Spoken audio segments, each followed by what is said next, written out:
Artificial intelligence ഇന്ന് വളരെയേറെ ചർച്ചാ വിഷയമായിരിക്കുന്നു. സാങ്കേതിക വിദ്യാരംഗത്തെ മുൻനിര കമ്പനികളിലെല്ലാം തന്നെ AI ആശ്രയിക്കുകയാണ്.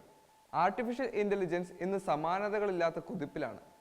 വളരെ കാലമായി വ്യാവസായിക IT രംഗത്തെ വിവിധ ജോലികളിൽ AI ഉൾപ്പെട്ടിരുന്നെങ്കിലും പുതിയ പല ആപ്പുകളിലൂടെ ക്രിയേറ്റീവ് രംഗത്തും കടന്നു വന്നിരിക്കുകയാണ് ആർട്ടിഫിഷ്യൽ ഇന്റലിജൻസ്.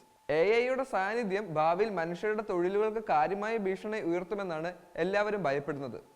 AI മനുഷ്യരെക്കാൾ കൂടുതൽ കാര്യക്ഷമമായി ജോലികൾ ചെയ്യുന്നുണ്ട് എന്ന വാദവും ഉയർന്നു വരുമ്പോൾ പുതിയ റിപ്പോർട്ടുകൾ സൂചിപ്പിക്കുന്നത് ഇതിൽ ഒളിച്ചിരിക്കുന്ന അപകട സാധ്യതകളെക്കുറിച്ചാണ്.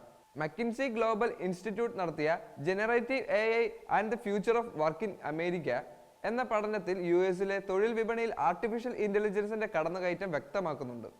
റിപ്പോർട്ട് അനുസരിച്ച് AI വന്നു കഴിഞ്ഞാൽ ഉപഭോക്തൃശീലങ്ങൾ മാറുന്നതും വിവിധ വ്യവസായങ്ങളിലെ തൊഴിലവസരങ്ങൾ മാറ്റത്തിനും കാരണമാകും.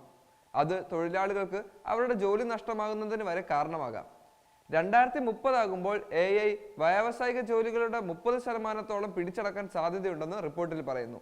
ഡേറ്റാ ശേഖരണം, ആവർത്തിച്ചുള്ള ജോലികൾ എന്നിങ്ങനെ ഏതെങ്കിലും തരത്തിലുള്ള ഓട്ടോമേഷൻ ആവശ്യമായ എല്ലാ ജോലി കൂടുതൽ കാര്യക്ഷമമാക്കാൻ AI ഉപയോഗിച്ച് മാറ്റിസ്ഥാപിക്കുമെന്ന് റിപ്പോർട്ട് പ്രവചിക്കുന്നു. ഈ AI പരിവർത്തനം കൂടുതൽ സ്വാധീനിക്കുന്ന തൊഴിൽ മേഖലകൾ ഓഫീസ് സപ്പോർട്ട്, ഉപഭോക്തൃ സേവനം, ഭക്ഷണ സേവന തൊഴിൽ എന്നിവ ഉൾപ്പെടുന്നു. ഇത് സാധാരണ ജീവനക്കാരുടെ തൊഴിലവസരങ്ങൾ നഷ്ടമാകുന്നതിനും ജീവിതം വഴിമുട്ടിക്കുന്നതിനും കാരണമാകുന്നുണ്ട്. 2023 നടന്ന G20 ഉച്ചകോടിയിൽ ആർട്ടിഫിഷ്യൽ ഇന്റലിജൻസ് ലോകത്ത് സൃഷ്ടിച്ചേക്കാവുന്ന പ്രശ്നങ്ങളെപ്പറ്റി നരേന്ദ്രമോദി ആശങ്കകൾ പ്രകടിപ്പിച്ചിരുന്നു. എന്നാൽ ഇന്ത്യ മഹാസമുദ്രം അടക്കം ആധിപത്യം സ്ഥാപിച്ചിരിക്കുന്ന ചൈനയെ പ്രതിരോധിക്കാനും AI ഉപയോഗിക്കാൻ ഇന്ത്യ ശ്രമിക്കുന്നുണ്ട്. മനുഷ്യന് കടന്നു ചെല്ലാൻ സാധിക്കാത്ത ഭൂപ്രദേശങ്ങളിൽ പോലും AI ഡ്രോണിന്റെ സഹായത്തോടെ യുദ്ധമേഖലകളിൽ അടക്കം വികസനം ലക്ഷ്യമിടുകയാണ് ഇന്ത്യ.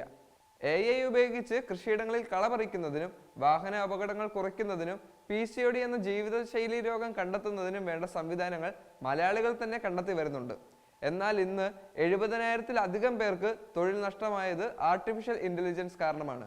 എന്നാൽ തൊഴിൽ നഷ്ടപ്പെടുത്താനല്ല, എളുപ്പമാക്കാനാണ് AI കടന്നുവരവെന്നും വിദഗ്ധർ പറയുന്നു.